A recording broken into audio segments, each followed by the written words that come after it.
السلام علیکم ورحمۃ اللہ وبرکاتہ۔ امید کرتا ہوں آپ خیر و عافیت سے ہوں گے۔ آسان اور مختصر تجوید القرآن کورس کی الحمدللہ یہ کلاس نمبر 12 ہے۔ کلاس نمبر 11 میں ادغام کا سبق پڑھا تھا، لیکن اس سبق کی کچھ وضاحت رہتی تھی۔ آج کلاس نمبر 12 میں اس سبق کو مکمل کریں گے۔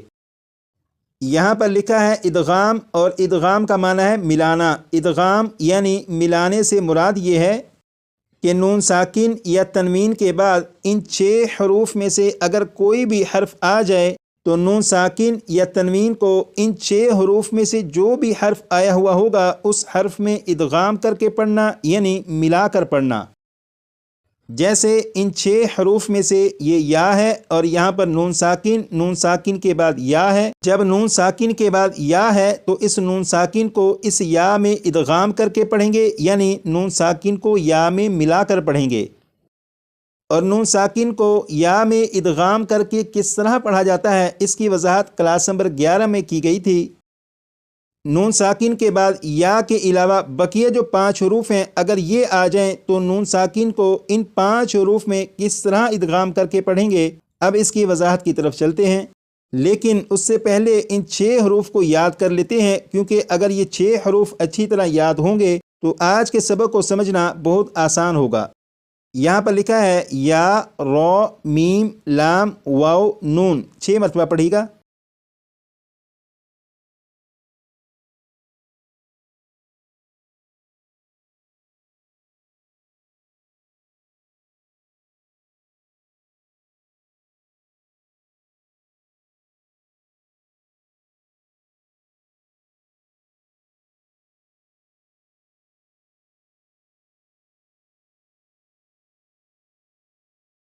اب آپ یہاں پر دیکھیے گا، یہ ہے نون ساکن کے بعد یا ہے، یہاں پر نون ساکن کے بعد واو، یہاں پر نون ساکن کے بعد میم، یہاں پر نون ساکن کے بعد نون، یہاں پر نون ساکن کے بعد را، یہاں پر نون ساکن کے بعد لام۔ تو حروف یرملون جو 6 ہیں، یا، را، میم، لام، واو، نون، وہ تمام کے تمام یہاں پر ان مثالوں میں نون ساکن کے بعد موجود ہیں۔ جیسے آپ یہاں پر دیکھیں، یہاں پر یہ نون ساکن ہے، نون ساکن کے بعد میم ہے۔ جب نون ساکن کے بعد میم ہے تو اس نون ساکن کو میم میں ادغام کر کے پڑھیں گے، ملا کر پڑھیں گے۔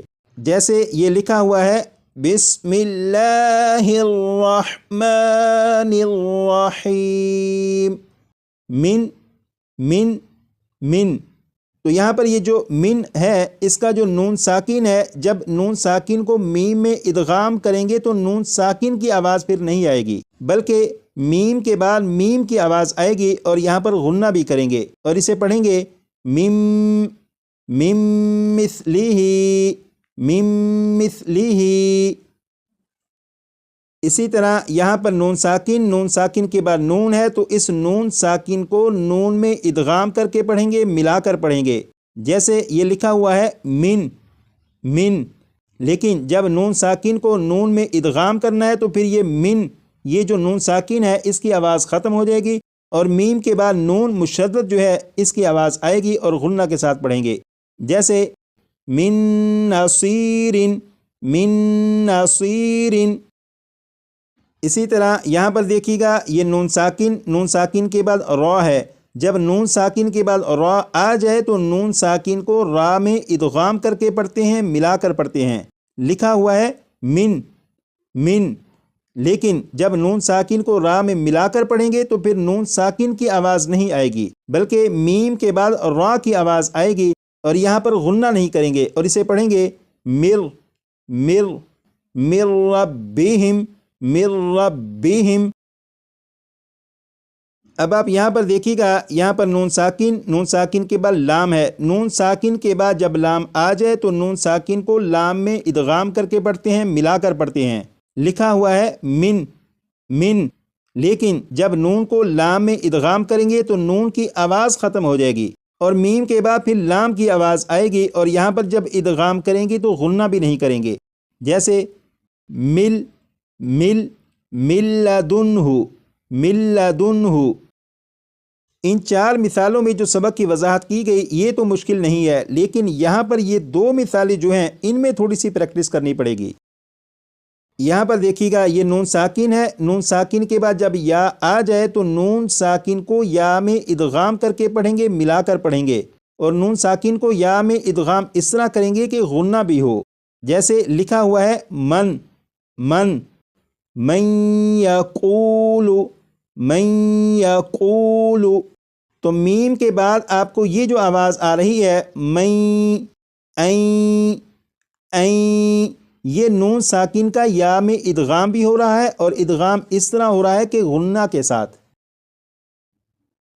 تو جس طرح یہاں پر پڑھا اسی طرح آپ یہاں پر دیکھیں، نون ساکن کے بعد جب واو آ جائے تو نون ساکن کو واو میں ادغام کریں گے، ملا کر پڑھیں گے اور غنہ کر کے پڑھیں گے، جیسے لکھا ہوا ہے من من، لیکن جب نون ساکن کا واو میں ادغام کریں گے تو پھر یہ من نہیں پڑھا جائے گا، بلکہ اسے پڑھیں گے میوں میوں میوں والی جن میوں والی جن۔ نون ساکن کے بعد یا اور نون ساکن کے بعد واو، یہ جو دو مثالیں ہیں ان کی آپ پریکٹس کر لیجئے گا، بقیہ جو ہے یہ مشکل نہیں ہے۔ نون ساکن کے بعد ان 6 حروف میں سے اگر کوئی حرف آ جائے تو نون ساکن کو ادغام کر کے کس طرح پڑھتے ہیں یہ تو آپ کو معلوم ہو چکا، لیکن سوال یہ ہے کہ تنوین کے بعد اگر ان 6 حروف میں سے کوئی بھی حرف آ جائے تو تنوین کو ادغام کر کے کس طرح پڑھیں گے؟ تو اس سوال کا جواب یہ ہے کہ جس طرح نون ساکن کو ان 6 حروف میں سے کسی بھی حرف میں ادغام کر کے پڑھیں گے، بالکل اسی طرح تنوین کو ان 6 حروف میں سے کسی بھی حرف میں ادغام کر کے پڑھیں گے، یعنی نون ساکن اور تنوین کے ادغام کا طریقہ بالکل ایک جیسا ہے، کیونکہ نون ساکن اور تنوین لکھنے اور دکھنے میں ایک جیسے نہیں، لکھنے اور دکھنے میں ان میں فرق ہے، لیکن نون ساکن اور تنوین کی جو آواز ہے یہ آواز ایک جیسی ہے۔ جیسے یہاں پر ہے من من، تو یہاں پر آخر میں نون ساکن کی آواز آ رہی ہے، اسی طرح یہاں پر ہا کے اوپر 2 پیش یعنی تنوین ہے، تو جب ہا کو پڑھیں گے تو آخر میں نون ساکن کی آواز آئے گی، جیسے ہن ہن، تو نون ساکن اور تنوین کی جو آواز ہے یہ آواز ایک جیسی ہوتی ہے، اس لیے جس طرح نون ساکن کو ادغام کر کے پڑھیں گے اسی طرح تنوین کو بھی ادغام کر کے پڑھیں گے۔ جیسے یہاں پر دیکھیں لکھا ہے کتابن کتابن، یہاں پر با کے اوپر 2 زبر یعنی با کے اوپر تنوین ہے، تو تنوین کو جب پڑھیں گے تو آخر میں نون ساکن کی آواز آئے گی بن بن، تنوین کے بعد یہاں پر یا ہے، جب تنوین کے بعد یا ہے تو تنوین کا یا میں ادغام کریں گے، جب تنوین کا یا میں ادغام ہوگا تو درمیان میں جو نون ساکن کی آواز آ رہی ہوگی وہ پھر اس طرح سے آواز نہیں آئے گی بن، بلکہ وہ آواز اس طرح ہوگی بین بین کتابن یلقاہ۔ اسی طرح یہاں پر ہدی وذکری سراجا منیرا حطۃ نغفر لکم رؤوف رحیم مصدقا لما۔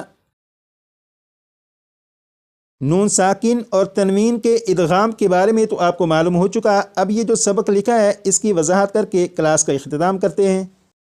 نون ساکن یا تنوین کے بعد حروف یرملون میں سے کوئی حرف آ جائے تو ادغام ہوگا را اور لام میں بغیر غنہ کے اور باقی 4 حروف میں غنہ کے ساتھ۔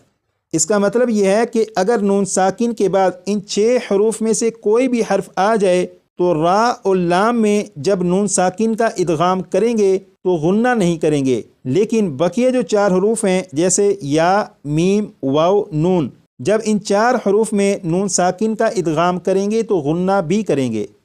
اسی طرح تنوین کے بعد اگر ان 6 حروف میں سے کوئی بھی حرف آ جائے تو را اور لام میں جب تنوین کا ادغام کریں گے تو غنہ نہیں کریں گے، لیکن بقیہ جو 4 حروف ہیں یا میم واو نون، جب تنوین کا ان 4 حروف میں ادغام ہوگا تو غنہ بھی کریں گے۔ امید کرتا ہوں کہ آج کی کلاس میں جو سبق پڑھایا گیا آپ کو اس سبق کی سمجھ آ چکی ہوگی۔ آپ صرف اتنا کر دیجیے گا کہ اس سبق کو 25 سے 30 مرتبہ پڑھ دیجیے گا تاکہ یہ بھی آپ کو اچھی طرح یاد ہو جائے۔ آج کے لیے اتنا ہی، مزید کلاس نمبر 13 میں اپنا خیال رکھیے گا، دعا میں یاد رکھیے گا۔